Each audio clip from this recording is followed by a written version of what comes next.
I was just looking at the calendar and noticing that the 4th of July is on a Sunday this year, which is great.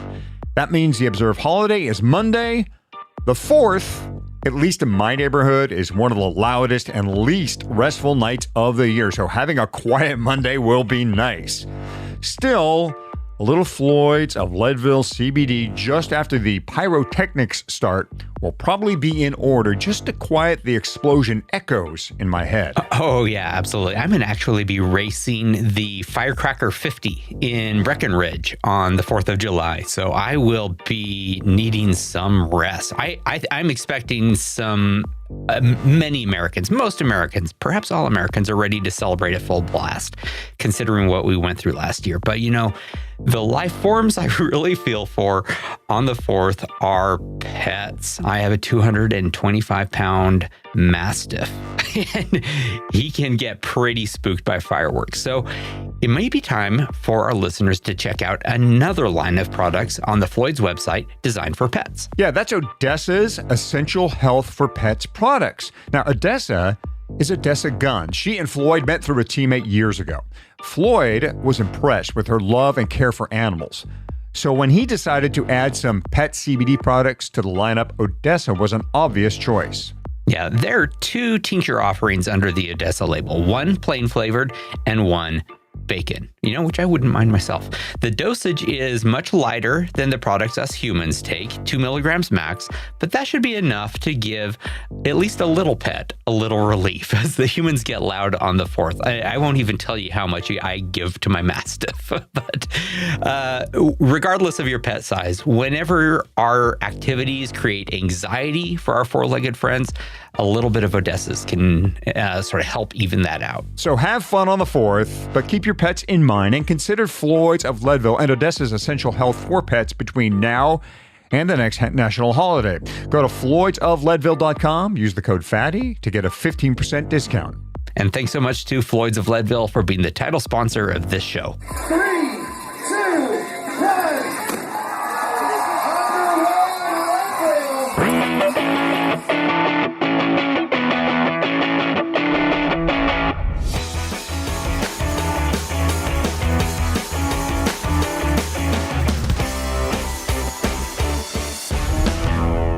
Leadville, the podcast for the 100-mile mountain bike race presented by Floyd's of Leadville. This is season 4, episode 11 of the show that breaks down, builds up, gets you ready, freaks you out for the highest and hardest one-day mountain bike race in the country. I'm Michael Houghton, Heidi to most. And I am Fatty. And this has been a great season of storytelling.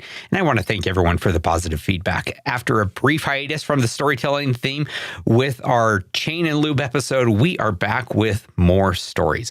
This one fits into our Leadville Legends category as we talk to one of the 2 racing Sandovals. Yep, Marvin Sandoval is one of 2 racing Sandoval brothers. But before we focus on the Leadville Legends this time, with the same last name, that is, how about 2 Envy Legends with the same last name? Fatty, we have had Jake Pantone, VP of Envy Products, on this show a couple of times. But did you know there is another Pantone at Envy? I did not until the other weekend when the results of Unbound Gravel 200 started coming in, and not 1 but 2 Pantones had crossed the finish line. I had to do a double take, but turns out there is an Ike Pantone, and he is test operations for Envy. And boy, did he or they have a nice day in Emporia. Jake came in at 12 hours, 44 minutes, 49th overall, 43rd male, 5th in his division. Fast. Ike was an even 13 hours, 58th overall, 51st male, and 7th in his category. Wowza, the racing Pantones. Those guys are so amazing.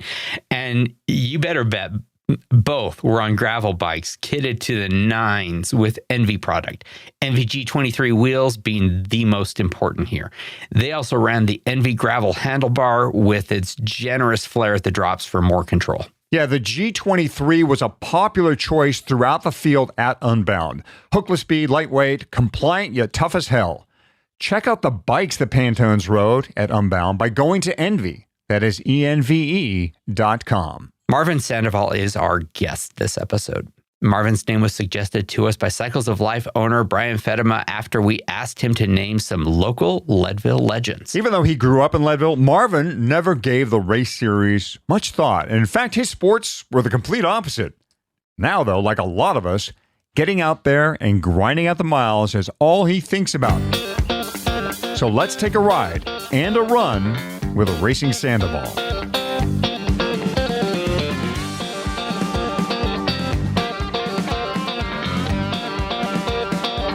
Marvin Sandoval, it is great to see you. Of course, met you in person at the 12 Hours of Mesa Verde in an amazing race, and you had what I would call an amazing race. But today we're here to talk about Leadville. So welcome. Thank you. So you have a pretty amazing Leadville story, and we're going to tease out some of that. But tell us first a little bit about your origin. You were born in Leadville, right? You've been there more or less your whole life. Yeah, I was born and raised in Leadville. Just went off to college on a wrestling scholarship. And then after I finished that, I came back up to Leadville and found a teaching job right away. And so basically just put my roots back in the ground and found some property, built a house, and I've been here ever since. That's awesome. So do you remember, you would have been very young when it first happened, but the first Leadville 100, the first running Leadville 100? My earliest recollection of like the Leadville 100 is I knew it was going on, but never really went to a race. Had some friends, or my dad had some friends in the 100 run. And I remember driving around and in our Jeep looking for some guy in the middle of the night. And we never found him. So I don't even remember if he finished that race or what, but it was one of my dad's friends. So that was like my earliest recollection of the 100 run. And then later on, when I was in junior high, a friend and I, we were camping at Turquoise Lake. And anyways, my mom dropped us off there with a tent. And there at the campgrounds, we had no idea that you actually had to pay to camp there. I think we're like in 5th or 6th grade. And seriously, we just went out there, pitched our tent, not even in one of the designated camping areas. And then I remember the sheriff department all of a sudden showed up and picked us up, told us we couldn't camp there because we didn't pay. So they brought us home. Anyway, so my mom took us back out there. We had money. This time we paid our spot. But I guess what I'm trying to get at is here that night or that early morning, we heard people running next to us, and we didn't know at the time, but woke up and we saw, people running by with flashlights, and there was runners out there on course. And I remember telling Mike then that those son of a bitches were crazy, and there's no way that I would ever do that. And we kind of made fun of them as they were running by because they're running right next to our tent. That was one of my earliest recollections of that. And then, I mean, even when it came to the 100 bike, thinking of some of my earliest times there is, once again, I knew it was happening. I had nothing to do with it. I wouldn't say I didn't care about it, but it was just one of the things that happened in our town.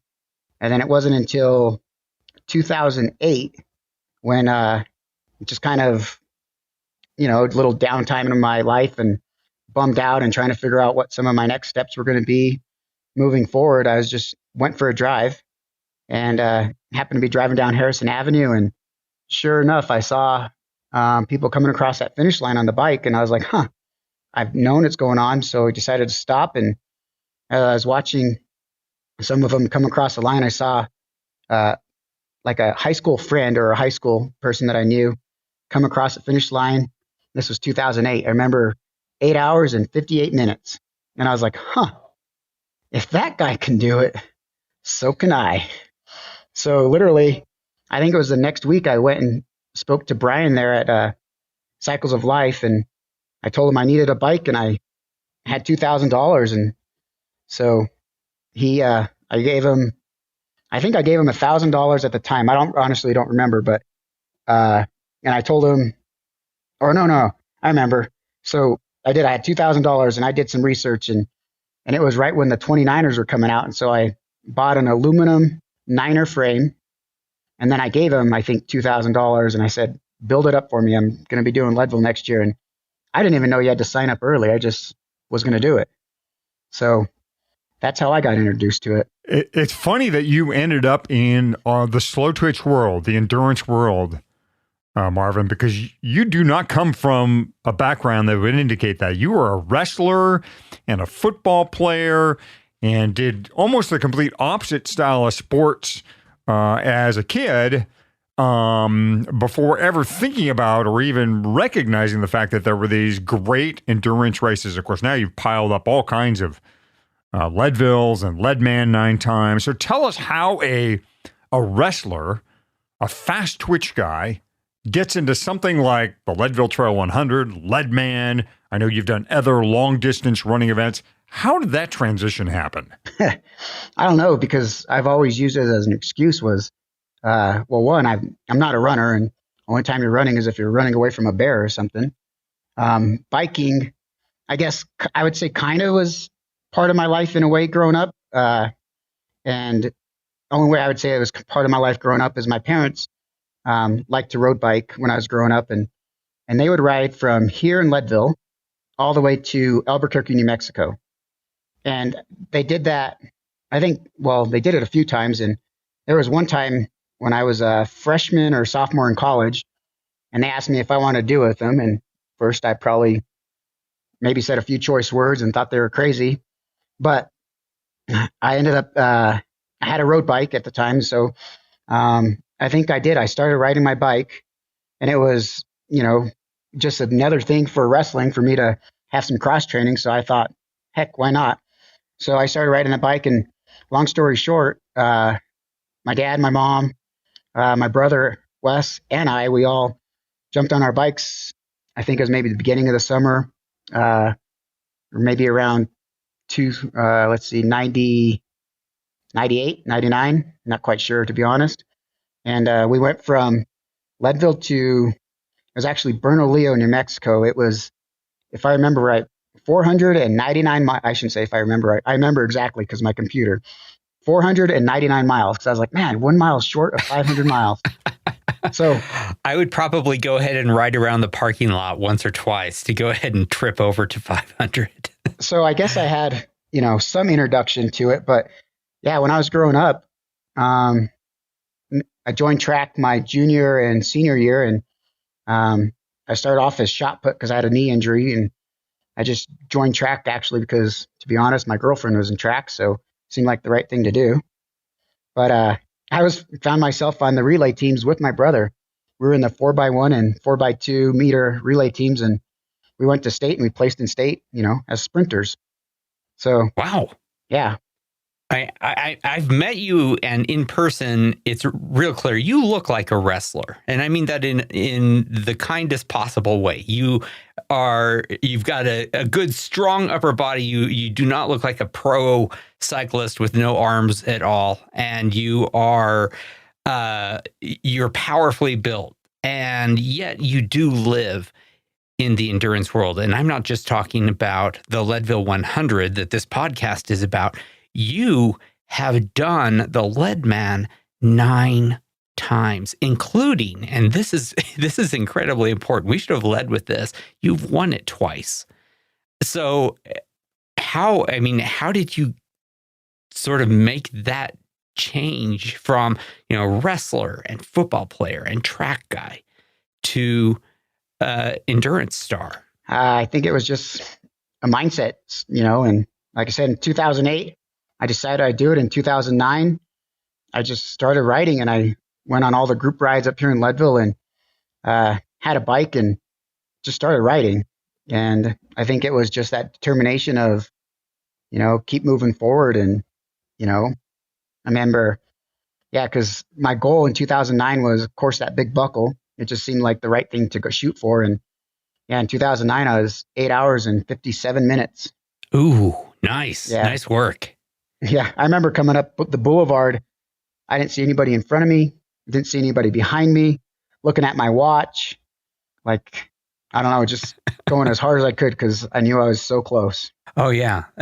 Obviously, we can be motivated way beyond our normal capabilities when you are looking at that stoplight and your watch, and you know that if you can truly be more than you think you are for just a couple of minutes, that you're going to be able to get that big buckle. That's awesome. That is awesome. So why the Leadman? I do want to know that. And why the Leadman 9 times? So it started off where, as far as running goes, I just always, like once I said earlier, I was not a runner, and I used my knee because I had a meniscus tear when I was in high school for wrestling. I just used it as an excuse, and it's always bothered me, my knee. And running just kind of truly always hurt. But I did the bike 2 times, and one year the first year I kind of completely trained, I would say by myself, did some group rides up here, but just by myself. And then in 2010, just one of my friends that was also a teacher at the high school, we rode quite a bit together, and we both did the 100 bike in 2010. And so in 2011, or leading up to it, I said, "You want to sign up again?" Because, just so we could train together and ride together. And he told me, I don't remember exactly how he stated it, but simply that, if he's going to sign up for it, he's going to sign up for all of them, the Leadman. And I just remember telling him that he was crazy and there's no way. Like 100 miles, are you kidding me? 100 miles running, are you kidding me? He said a few choice words to me, so I signed up. And that was 2011 was my first year. And then, in 2011, I ended up sign up for Leadman. And then that same thing, I started working for the Leadville Race Series that year, just as a summer job. And so I was working for the race series, and they knew that I signed up for it. And so they told me that I, could still work for them and do the races. So in 2011, I was marking the courses, getting the aid stations ready, and then showing up to the start line the next morning for all the races. So that was a rough year. That is not a very good taper. No, there was no tapering. And that was a struggle that year. So what has consumed more of your athletic life at this point? Is it the running, or is it the cycling? Do you balance the two? Do you have a favorite between the two? How do you work that? How do you sort that out as far as an endurance athlete? I like biking much better just because it's more fun. I mean, it's just truly more fun. And I would have to say between the two, although some of the running, you're out there for a significantly longer time. And I don't want to say it's easier, but it doesn't hurt as bad. When you're out there on the bike and you're pushing hard and you start to cramp, and, that pain that you have, like, there's nothing really you could do except still ride. And so that pain is just going to be there. When you're out there in an ultra run, if you start to cramp or you start to hurt, you just walk. Everybody else is walking, so you just walk. So, I mean, it's seriously, the biking, in my opinion, is more fun, but it hurts more. And overall, I would say it's about a 50-50 split as far as time-wise goes for running and biking for me. Interesting. So yeah, I mean, you've done the entire Leadman 9 times, and that means you've done each of the events, many times. And of course, you live in Leadville, and so you've done a lot of that. That means you have a lot more knowledge of all of the courses, all of the races than most folks. I am interested in, out of all the Leadman events, what is your favorite running event, and what is your favorite riding event? And I might actually have you first tell us what are the components of the Leadman, because not everyone will necessarily know what comprises that. It is more than just doing the Leadville Trail 100 on bike and then by foot a week later. So the Leadman consists of, the first event is going to be the Leadville Trail Marathon, 26.2 miles or whatever a marathon is, up to the top of Mosquito Pass, hanging around on the east side, kind of some of the 50 course, but going to the very top, like I said, Mosquito Pass, starts and finishes in Leadville. And that's end of June. And so that's the first event. And you have to complete it to move on. And that marathon's pretty fun just because there's a lot of climbing, a lot of technical descents, if you could consider that being fun. And then the next one is the Well, do you consider that being fun? Going uphill, not so much, but running downhill fast, that's kind of fun. Just because I'm pretty good at it, so I can pass people. And then the next event is the Silver Rush. And as far as the Leadman series goes, all you truly have to do is just one. You could choose whether you do the bike or whether you do the run, the 50 bike or 50 run. But I think up here in Leadville, or at least some of us, my brother and I, and a few others, think a true Leadman, you have to do both. So that weekend, we do the 50-mile, or it used to be that the bike would come first. So the 50-mile mountain bike, and then the 50-mile run would be the very next day on Sunday. They also call that the Silver King. So there's that event. And then later on in the summer, as we all know, there's the 100 mountain bike, the Leadville Trail 100 mountain bike, which is one of my favorites. And then the very next day is a 10K run, and I think it's just there to torture you. And then that following weekend is the Leadville Trail 100 run. So that's what consists of the whole Leadman series. And out of all those events, I like doing the mountain bike. Well, I would say the two 100s are my favorite. Dividing them up, it's hard to say because I like the bike just because it's a fun course and I know it like the back of my hand. I know where to push. I know where to coast. In fact, I know where to pass sometimes, if even that's a thing in that race. But I also like the run because I do fairly well in it. I finished in the top 10, and I don't know, there's just something about putting your body through something like that that's kind of fun. It's not fun when you're out there, but the next day or when you cross that finish line, that's what it's all about. And we've mentioned a couple times you've won it twice, and that is by getting the lowest combined race time. And there's some algorithms implemented into this, because running times are the Silver Rush. Right. Yeah. But and for the Leadman, it's I don't understand how all the math works. But you've won it. Where would you say that you have won the Leadman? So in 2015 was one year I won it, and then 2019. So in 2015, I had my fastest bike time. It was 8:08, and so I made up some time there. And but it ultimately truly comes down to the 100 run. Like you have to be fast in the marathon because there's definitely people that are faster than me out there, especially in the shorter distance. But in the run, people get separated, by not like minutes on the mountain bike, but like hours. And so that's where you have to kind of excel. Both hundreds is where that overall Leadman series is won. Now you've got so when 8:08 is your fastest. Sounds like, have you always broken 9 hours on the bike? Yeah. In the Leadville Trail 100, you always have. That's amazing. Yeah, my first year I was 8:57. Like I said, that was a goal to beat that. The friend of mine who was 8:58, so that was kind of luck. It just happened. Yeah. And then my slowest time was 2011, which was my first Leadman series, and that was that year when I was working for the Trail 100, so training wasn't that much, but it was 8:44 that year.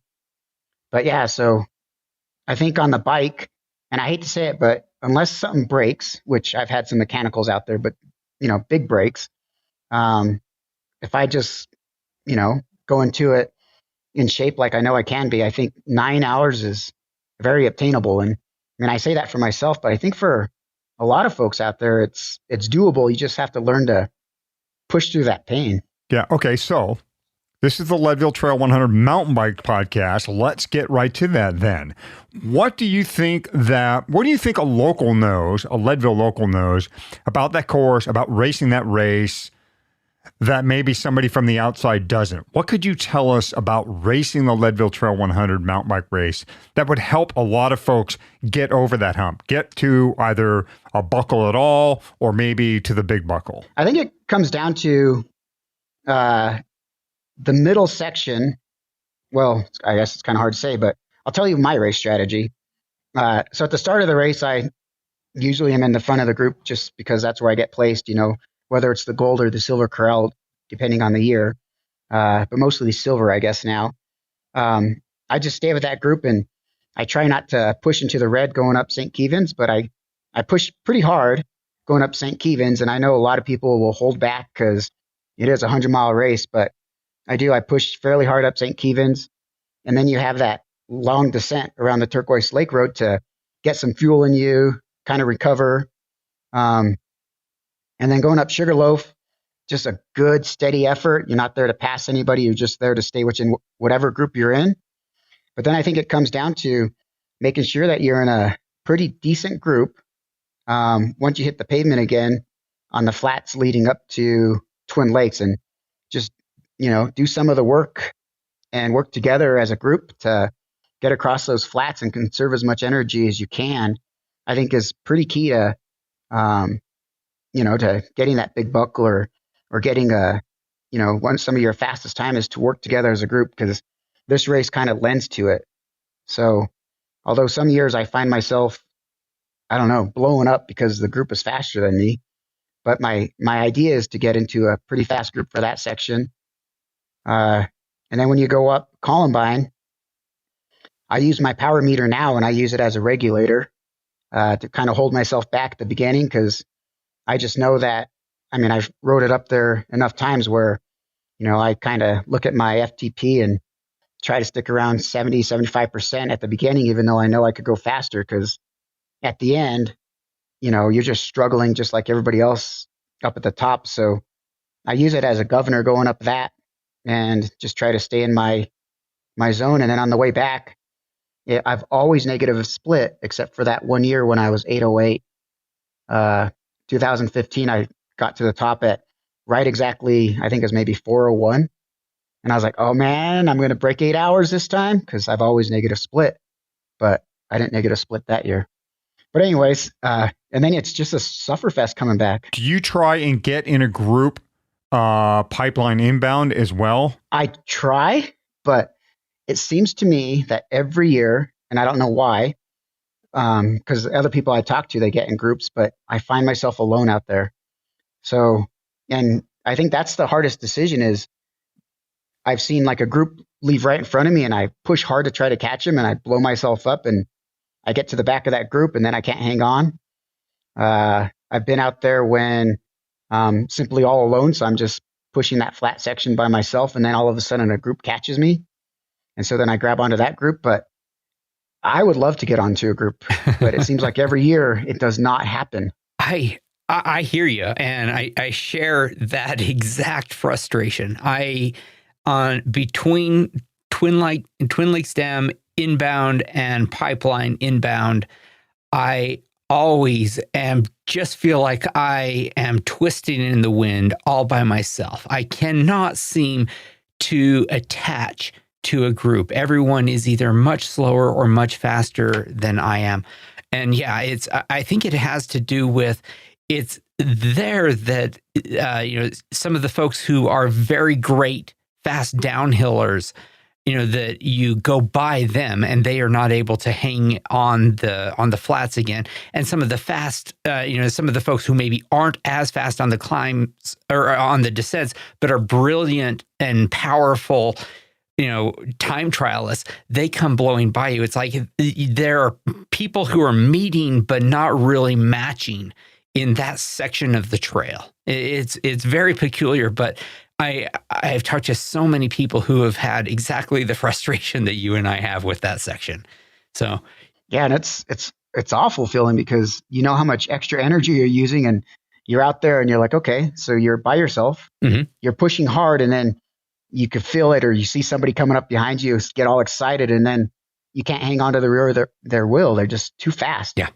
Like that's just, the flats are not my strength, and I want to use people to help myself, but it doesn't work. And I always use the line, hey, I'm a Leadman. I'm doing the run next week. Can help me out. Pull a little bit for me. Yeah.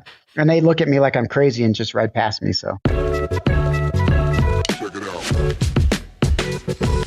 Hadi, it seems like the more we talk to the real vets of this race, the more we hear about the importance of that pipeline segment.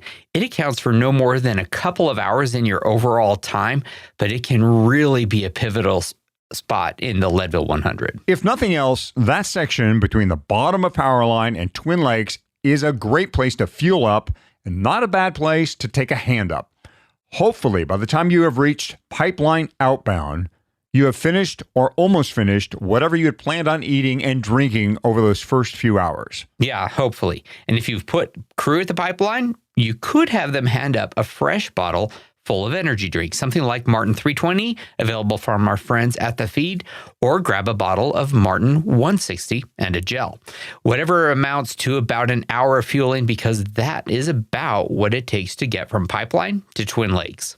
And we're not saying you have to go with Martin, but we are saying go to the feed, look over the stuff you know you like, then find the one or two things that will give you somewhere around 300 calories. Yeah, this is such a short but important segment when you are looking to do two things. Keep up with your fueling strategy and keep moving. So a hand up or a very brief stop, a quick stop for some Mortons or other on-the-go fuel is a really great idea. Jettison your starting line bottles. Just take a quick light load to Twin Lakes. For more help on your fueling strategies, go to thefeed.com/Leadville for a 15% discount on everything at the feed. We're really looking forward to seeing Pete Stetina at Leadville this year. Pete is going for the Leadville Steamboat Double, aka the Lead Boat. Pete has been back on the road doing his privateer thing and is traveling in style in a big white Sprinter van, stickered out with all of his sponsors and supporters. Yeah, one of those stickers is a big Shimano sticker because Pete is a Shimano athlete, like a head-to-toe athlete, or in this case, helmet to cleat. The helmet being laser, which is part of the Shimano family, and of course, Shimano shoes. In between are products from the Pro line, also part of that Shimano family. Pete has been running Pro saddles and TT bar extensions during his FKT and early gravel campaign. Yeah, the Pro stuff is really, really good. And, it's not the first name that you come to learn when you get to know Shimano, but I love them. For instance, the Pro group has a full lineup of grips, like 8 different models. For those struggling with wrist and hand issues, I'm raising my hand here, my aching wrist, achy hand, check out the ergonomic race grip. It has got a nice small flat section where the heel of your hand rests and can become a nice different alternate contact for the grip. And it can be just the thing to reduce or get rid of that annoying hand numbness. Pro also has silicone grips and lock-on grips, and just about all of them come in 2 sizes. Grips, of course, are an easy, relatively cheap way to upgrade your bike and possibly cure a nagging issue. Yeah, so check out the Pro line of grips and all of the Pro products and accessories at pro-bikegear.com. Our guest is Marvin Sandoval, a Leadville legend. Despite all that he has done, feels he has more to accomplish, especially when it comes to the clock at the end of the red carpet at 6th and Harrison. So you obviously think sub 8 is within you. I mean, I do.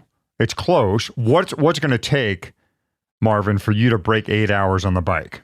I don't know. Like every year since, I don't know, the last few years, I've just always gone into it where this is going to be my year. And I mean, 808 is my fastest, and then I get slower and then I get faster. I don't know. I just really have to focus and maybe dedicate more of my training to it, but I'm kind of worried to focus on the bike 100% and then it take away from my run. So, but this year I'll get it. There you go. I just don't know how. I'll get it. I just don't know how. I got a new bike. And I do want to talk about your gear. But before that, I mean, you are doing the bike race knowing that a week from then you're going to be doing the running race. Are you holding something back during that? Are you kind of staying, not quite in the red, knowing that you need to be able to, have something left in the tank or something to rebuild from for the following week? Only time that I would say that I've held back. So I guess when going into the strategy, there's no holding back. Going into the race at the start line, I'm not holding back.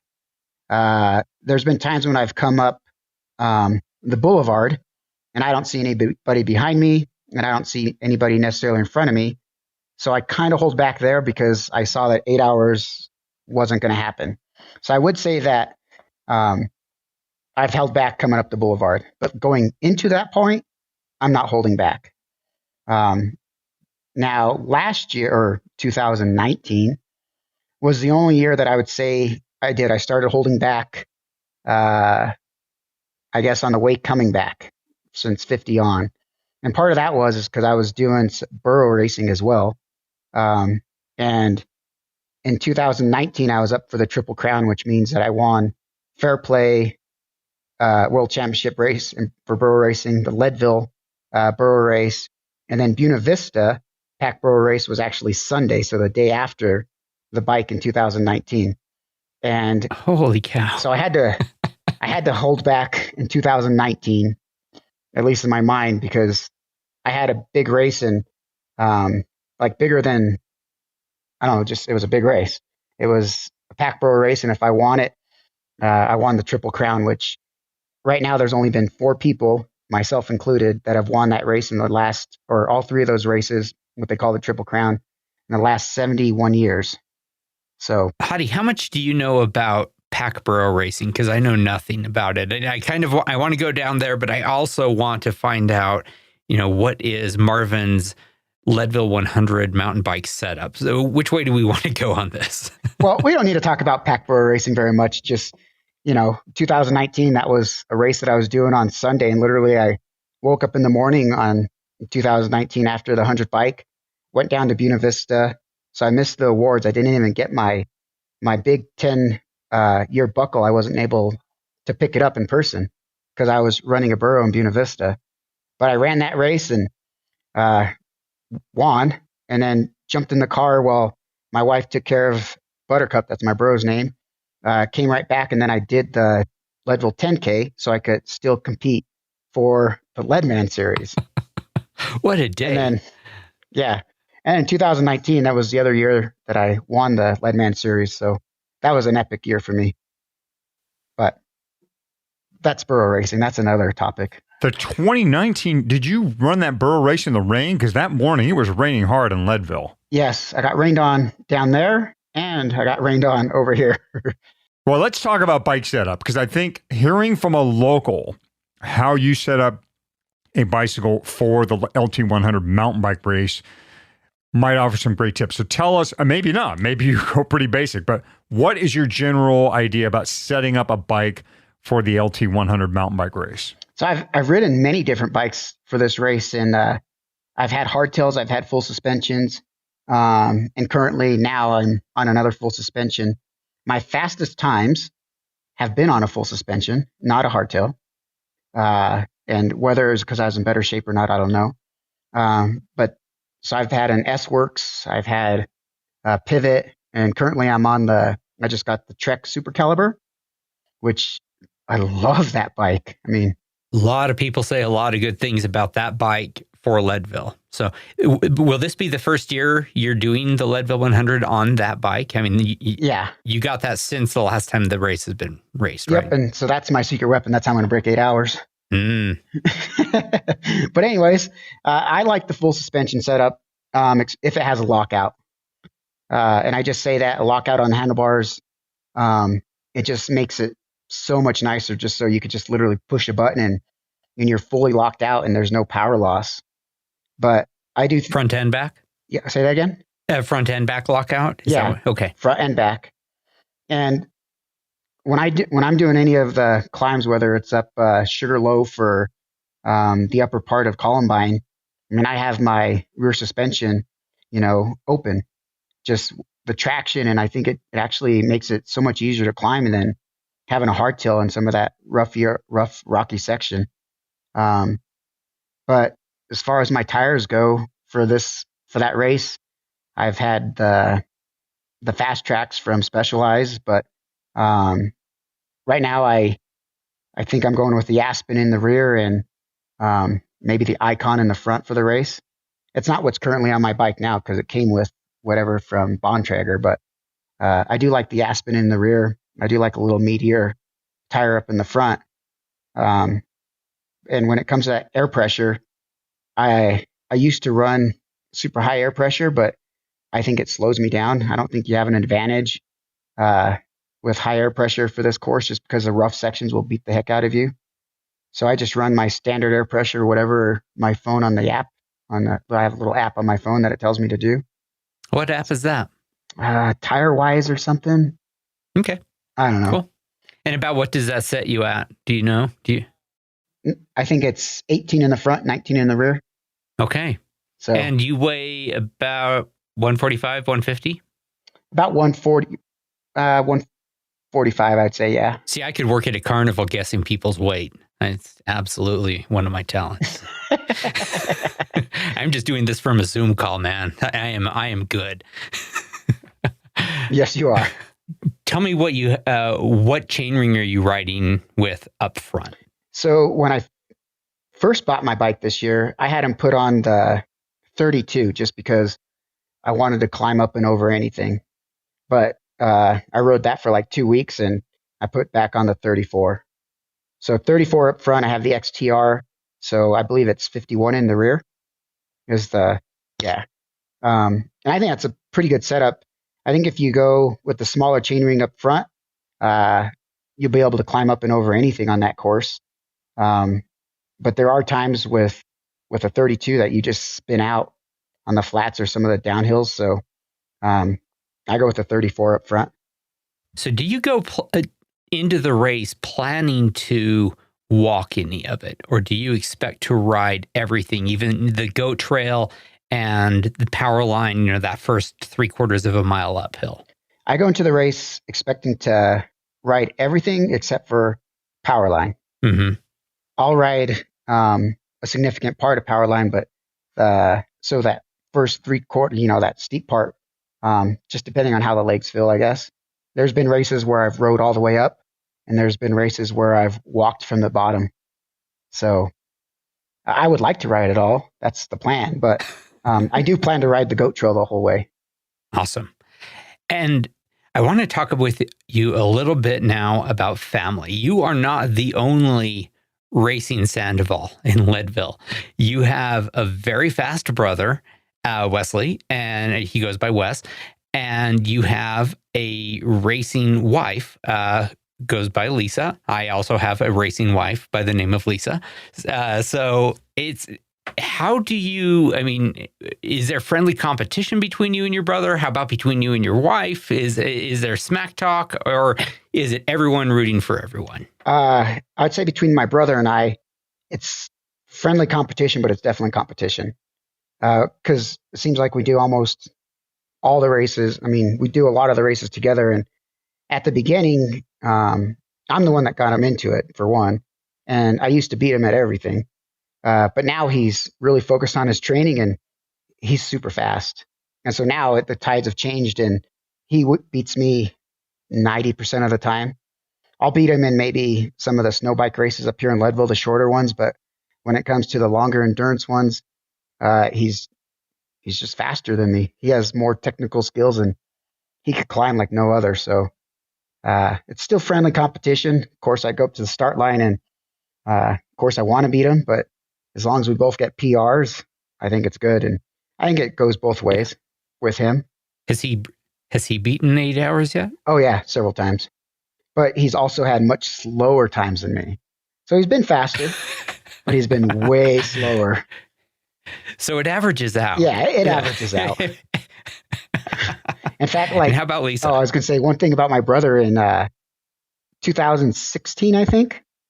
For the whole Leadman series, he won it because he's won the Leadman series also.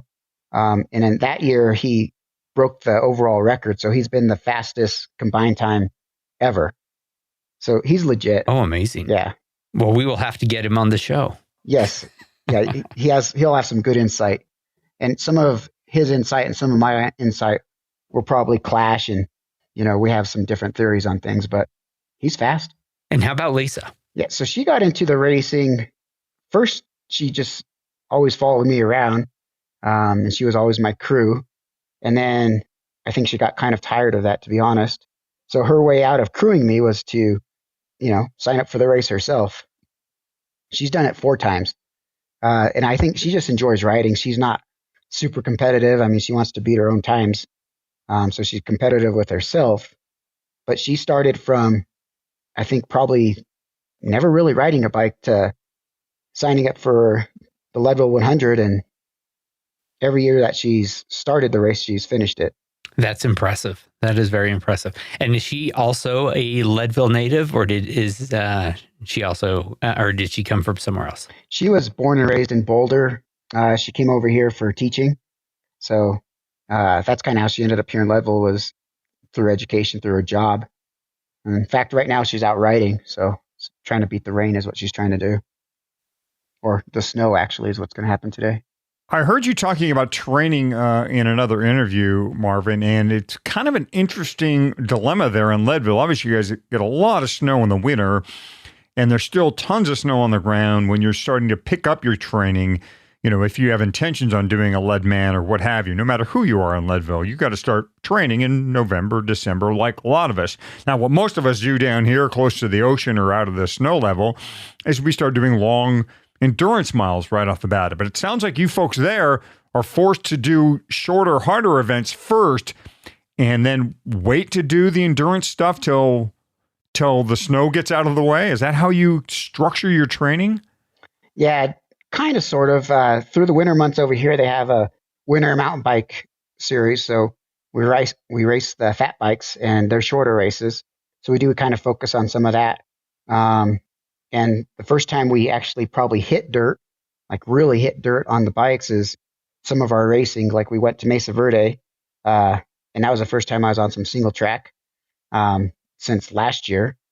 But what we do up here is we'll drive down to Buena Vista, so it's about 35 minutes, to hit some dirt to ride down there. But most of the time up here in the winter, yeah, we're stuck, whether it's on the trainer or on some pavement outside. And now in the springtime, it's just so frustrating because there's the pipeline, which we could ride because that opens up early. But everything else, any climbing that we want to try to structure into our training, it's just not there. So we do have to structure it a little bit different, probably compared to some people, I guess where they don't have the weather and the snow like us up here in Leadville. And once the snow does melt and the course is clear, do you find yourself spending much time on the actual Leadville course, both for the run or the bike, or do you just leave that for race day? I specifically spend a significant amount of time on it just because it's easier for me to get to the course and ride it from my house than anywhere else. So I'll ride up and down St. Kevin's more times than I want to talk about. I don't really get to Columbine as much as some people might think, but I would say the first 3/4 of the course, from basically the start to Twin Lakes Dam, the dam, I ride that section a lot. And then I also do some, I'm one of the guides for the bike camp. So I'll ride the course with them as well. And then I'm also an endurance coach. So I'll ride some of the course with some of my athletes. So I guess I know the course very well, long story short. Yeah. Truly your backyard ride. How awesome would it be to be able to say that? Now, with as many times as you have trained for the Leadville 100 as well as for the Leadman, obviously some of it starts to blur together, but also some things kind of stand out. I'm interested in hearing what is a standout year or a standout moment in a year from racing the Leadville Trail 100, the mountain bike race. Standout moment. I guess it's every time I cross that finish line. I don't know. It's just very emotional for me because like that bike race, it hurts because you're pushing yourself so hard. And I mean, you're out there on the bike for so long. It just hurts. I think some of the other standout moments is watching my wife, especially, cross the finish line her first time. Some of my athletes cross the finish line. So it's the finish line that are the standout moments. Leading up to the race, some of the training, that's just a big blur because you're just always out there and trying to figure out what year I did what or what worked best. I mean, I can't duplicate some of my best years based off of duplicating the training. So that's kind of hard to say. Just before we started recording, you told me that your regular job is you're a general contractor, which means that you have to be busy about the time the snow melts too. So, wow, you've got a lot to juggle there, Marvin. You've got work, you've got family. I know you struggle with asthma too. How do you describe for us this balancing act, this juggling act that you go through just to get to the start line every year? Yeah, I don't know. I think it's just prioritizing it is the best way to explain it. Leading up into this year, I wasn't. I've worked some construction a lot in the summer times, and last year would have been my year, I'd have to say, because I had it all planned out where I wasn't going to have to work all summer long last year. In fact, I didn't work all summer long. I finished up a big project. I built some apartments up here, and I was just set to train. I was like, man, my job's going to be training. I'm going to make myself a professional athlete. And then Corona hit, so that didn't happen. But this year, it's just prioritizing. Going to make it a point here, after we get off this podcast, I'll pick up my son from school, and if it's raining outside, I guess I'm going to go ride in the rain. It's not my favorite thing to do, and I want to avoid it. But yesterday it was snowing up here, so I actually didn't get out yesterday, and I just called it a rest day, even though it wasn't. But it's going to have to be prioritizing, just making it, this is what I'm going to do. And do you use an inhaler? Do you have to carry that when you race, or how does your asthma affect your training? I do have an inhaler. I have something I take in the morning and evening. It's kind of a steroid to medicine type thing, a long-term and a short-term, or a long-term and a mid-term acting steroid for my asthma. And then when I'm out there, I do take my rescue inhaler. And it's very rare that I actually use it when I'm out there riding my bike, just because it's hard to get to. But at the start of every race, I'll take quite a few puffs on it. And my biggest thing that I have is once I finish the race, that afternoon, that evening, that night, it's just wheezing until my lungs clear up again. So that's some of the biggest effects. It's not necessarily, well, I would say it's during, but it's after more than anything else. And if it's cold outside or if it's smoky, I guess those are all big factors that kind of inflame it significantly as well. Oh yeah. Knock on wood that we will not have a fire season like last year's fire season in Colorado. Yeah. Wow. Yeah, that was rough. It was crazy how much smoke there was. Yeah, no kidding. Marvin, it has been such an incredible pleasure talking with you. Amazing athlete, and clearly willing to share some of that info with not only your own athletes, but with all of us. So thanks so much for joining us. No problem. Thank you guys for having me. And there's Marvin Sandoval, the two Leadman guys. Nice job, Marvin. Marvin, this is your 1,000-mile buckle. Marvin, 10 years straight.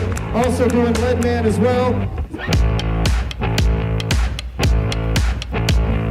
If you'd like to learn from and be trained by a Leadville legend, Marvin Sandoval has a coaching business. You can check him out and his coaching business out at Leadfeet, not Leadfoot, Leadfeet, endurance.com. Thanks again to Marvin for sharing your Leadville Leadman stories. They were great.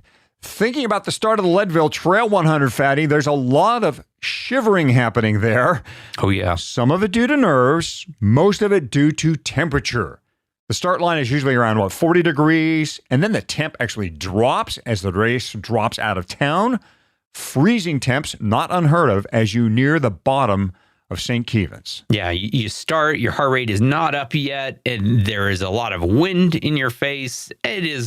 I have, basically, shivered my eyeballs out in that downhill on the pavement.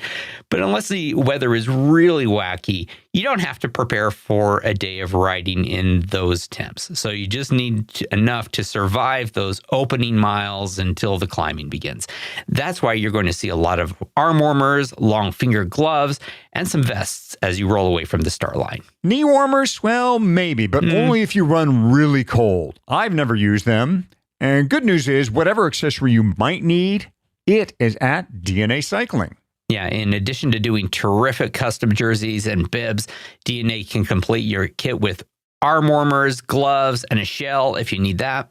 Hopefully, you're not going to need to wear that much on race day, but it's not a bad idea to bring it. I usually wear as little as I can get away with at the starting line, but that doesn't mean I don't have it all with me. And I got everything. We could have 2 feet of snow and I'd be ready to ride. Heck, arm warmers, vests, gloves, that stuff is all super easy to discard once you hit pipeline. So check out all of DNA's accessories at dnacycling.com, and that's the same place you can get started on a custom kit. Let's go ahead and wrap this episode. Huge thanks to Leadville legend Marvin Sandoval. There's another Sandoval, and we hope to track him down too as we continue our storytelling series this season. I want to thank our listeners who have joined us on social media. Fatty's on Twitter @FatCyclist, and I am on Instagram @Michael Houghton. Of course, we are both on that Facebook Leadville 100 Mountain Bike Participants page. And if you want to have a conversation with either of us, with both of us, or with someone else who loves this show, join our Slack channel. You'll find a link to it over at Leadville100podcast.com. If you have chain or loop questions or any other kind of question, well, Hottie's the one to ask the chain or loop questions. You can ask me anything else, but we'll answer. We'll do our best to answer whatever you got. If you like the show, go to wherever you listen and give us a 5-star rating and write a review. Of course, use whatever podcast player you like, but we will note that Apple Podcasts has been struggling for the past few months with shows and making sure they appear in your feed. We think they're through that right now. But nonetheless, you can always find a failsafe at pod.link/Leadville. Check out one of the many other podcast listening platforms we are on there. And no matter what listener you use, we've got something for you. Good luck in your training. Thanks so much for listening. And we're going to see you real soon at the 2021 starting line.